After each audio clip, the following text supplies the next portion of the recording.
রাজনীতির শেকল ছিঁড়ে মুক্ত বাতাসে শ্বাস নিতে শুরু করে বিএনপি সহ বিরোধী দলের নেতাকর্মীরা। তবে সেই মুক্ত রাজনীতির ছায়াতেই গজিয়ে ওঠে চাঁদাবাজি ও দখলদারিত্বের ভয়াবহ রাজত্ব। এতে সবচেয়ে বেশি নাম বিএনপির নেতাকর্মীদের। এসব কারণে ব্যাপক সমালোচনার মুখে পড়ে দল। শুধু বিএনপি নয়, বেসামাল অবস্থা ছাত্র সমন্বয়কদেরও।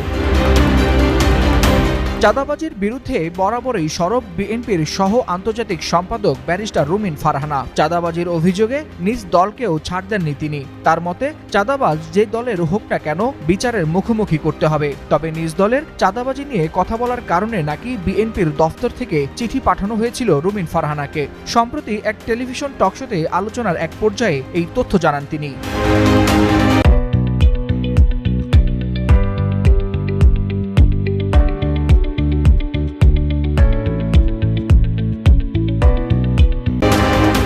রুমিন ফারহানা বলেন, বিএনপির